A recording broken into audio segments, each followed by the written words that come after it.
Hello everyone, and thank you for taking out the time to listen to my domestic violence presentation here today. Domestic violence is a life-threatening issue that needs to be discussed openly, not only to help the victim, but also the abuser. Now you might ask me, what is the point of helping the abuser? Well, the point of helping the abuser is to stop the cycle.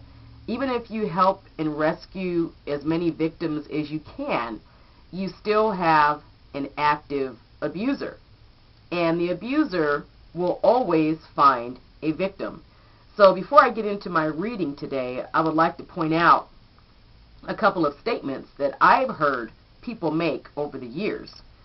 Well, number one is, she puts up with it, so she must like it, which is the furthest thing from the truth. Number two is, you don't know what she's like behind closed doors. She probably deserves it. That's also not true. No one deserves to get beat up. Number three, she's a drama queen just looking for attention. Well, there's 10,000,001 things that you can do besides walking around battered and bloody to get attention. So grab yourself a cup of tea, a glass of water, a pen and paper, because there's some good information here that I'm going to share with you today. My reading comes from SaveHorizon.org. That is a domestic violence website that has a lot of good information. Also, DomesticViolence.org is another one. And there is also the National Center on Domestic and Sexual Violence. And I have a couple of phone numbers as well that I will be giving at the end when I'm finished speaking here. So let's begin. What is domestic violence?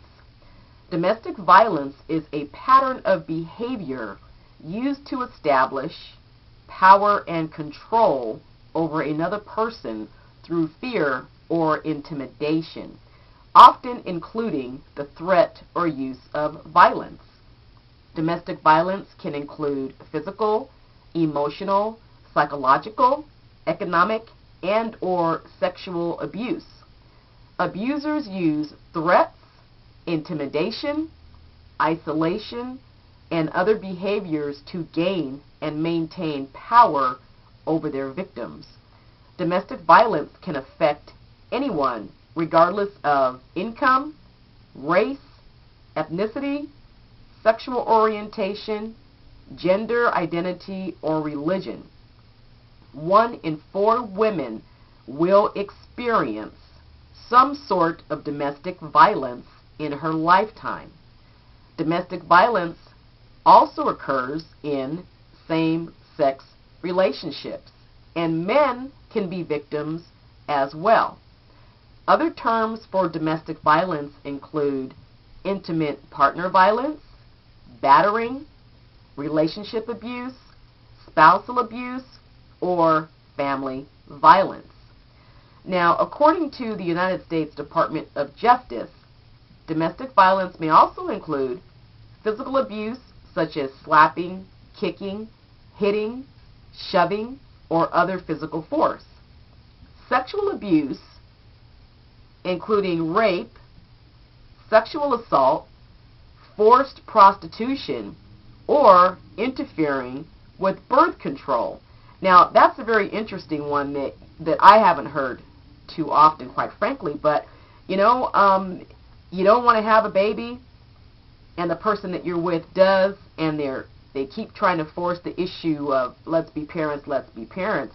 Well, you know, when somebody doesn't want to have a child, and you sabotage the condom by poking holes in it, things like that, or you throw away a person's birth control pills, or you damage their the diaphragm or their IUD or whatnot, that is also a form of abuse and control. Emotional abuse, such as shouting, name-calling, humiliation, constant criticism, or harming the victim's relationship with his or her children. You know, most people, when somebody looks at you and says, oh, your belly is getting big, or oh, well, you're fat, or your hair looks stupid, and your clothes look retarded, and, you know, insults and things like that. That's also part of domestic abuse and violence. Psychological abuse, threats to harm the victim's family, their friends, their children, their co-workers, their pets, isolation, mind games, destruction of the victim's property. Stalking is also under the definition of domestic violence. Economic abuse, such as controlling the victim's money, withholding money for basic needs, interfering with job or school, damaging the victim's credit. That also falls under, domestic violence.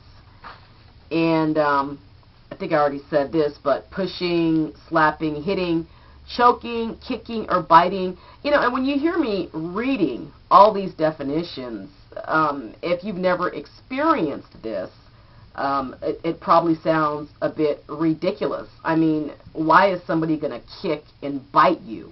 It doesn't even sound normal. But they threaten you, they threaten your children, they'll threaten suicide to force you to stay with them. And I'm sure you've heard it, well, if I can't have you, nobody will. If you leave me, I'm going to kill myself.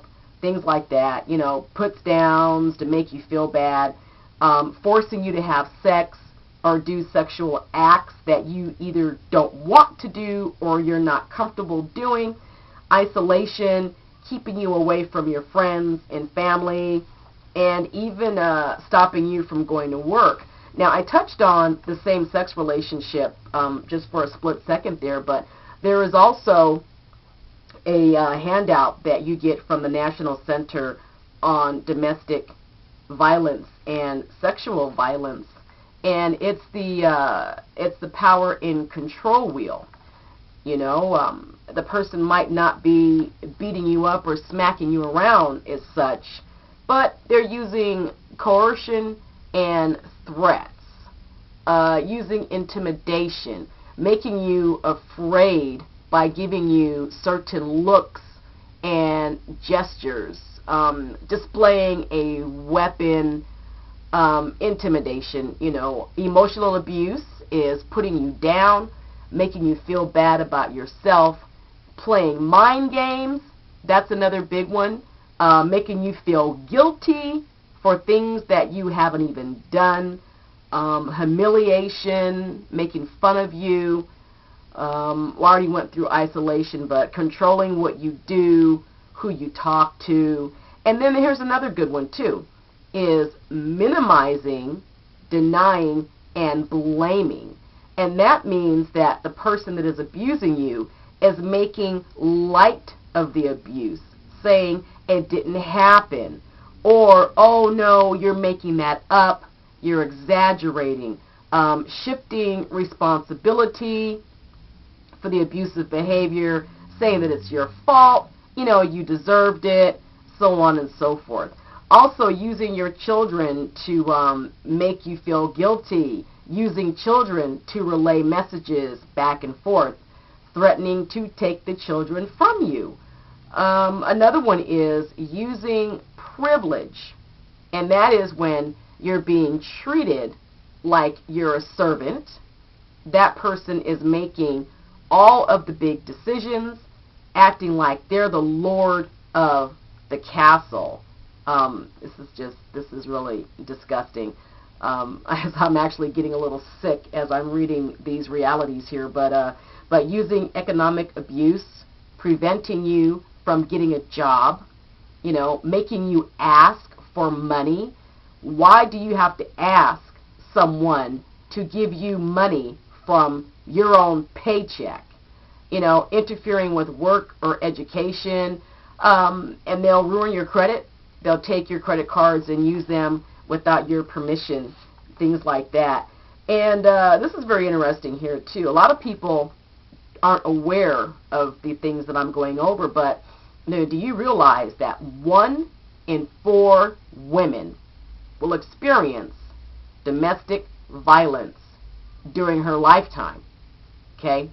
women experience more than 4 million physical assaults and rapes because of their partners. And men are victims of nearly 3 million physical assaults. Okay? Women are more likely to be killed by an intimate partner than men. And also here too, women between the ages of 20 and 24 are at the greatest risk of becoming victims of domestic violence. Every year, 1 in 3 women who is a victim of homicide is murdered by her current or former partner. And see, that goes along with that saying, if I can't have you, nobody will. And as far as the family situation, every year, more than 3 million children witness domestic violence in their homes. Now just think about how awful that is.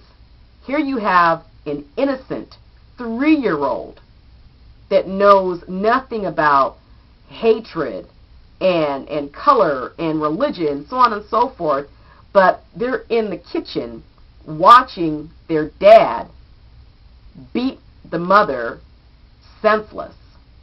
You know, just imagine 3 years old watching something like that. It's just outrageous.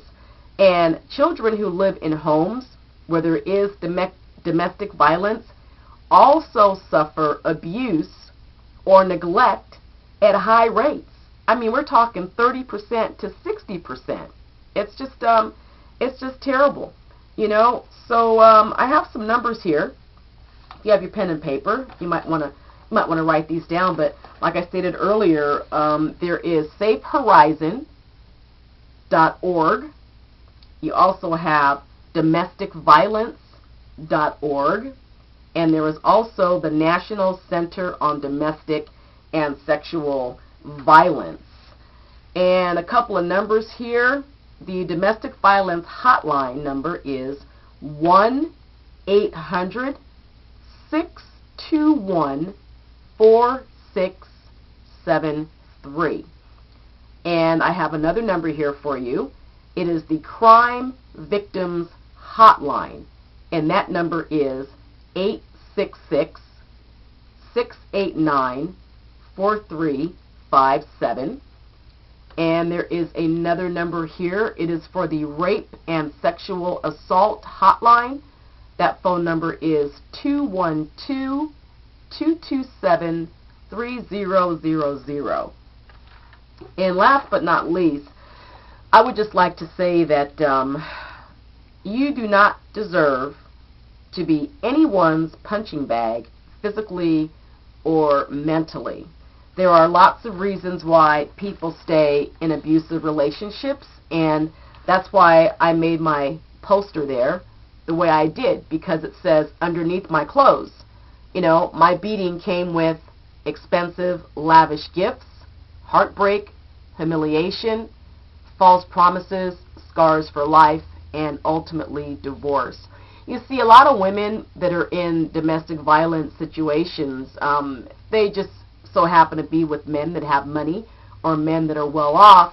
And when you get used to living a certain lifestyle, and that lifestyle comes along with horrific abuse, you get yourself into a situation where you look at the way your life used to be, which may be with no money, living in a bad part of town, you know, crappy car, the whole 9 yards, and now you're with somebody that has money and status, and you don't want to go back to eating top ramen for breakfast, lunch, and dinner, because now you get to have steak and lobster. You're in nice clothes, you have a nice car, you look beautiful, and your abuser is so nice to you that they don't smack you in the face.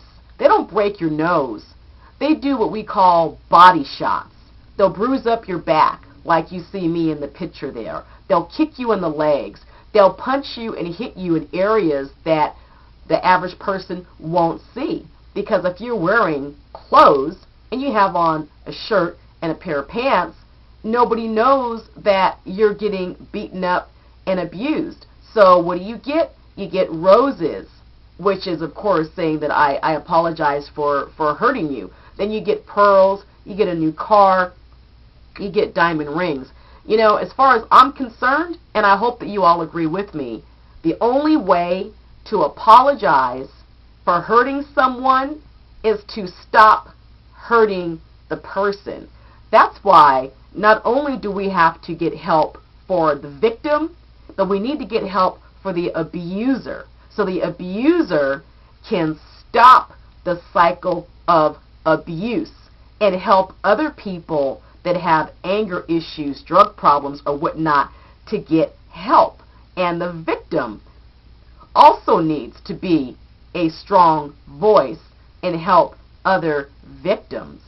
So we need to come together and help each other to be better people, because there is not a problem anywhere on this planet that cannot be solved. So if you know anybody and suspect that they might be in trouble with physical abuse, mental abuse, or whatnot, you know, be a good friend. Pull that person aside in private and ask them if they're okay and if they need help. Because one thing that also comes from domestic abuse, the victims often feel hopeless and they commit suicide. And after you're dead, people can say all day long, if only, if only, if only. I wish I had known, I wish I had known. So, you know, pay attention to your friends. Pay attention to the statements and the comments that they make, because they might actually be reaching out for help, and despite all of the education and the media and the commercials about domestic violence, stand up, stop the hate, so on and so forth, that person still might have a hard time reaching out for help. So God bless you. I love you all, and let's keep up the good fight. Love each other. Take care of each other. That's what we're here for. See you soon.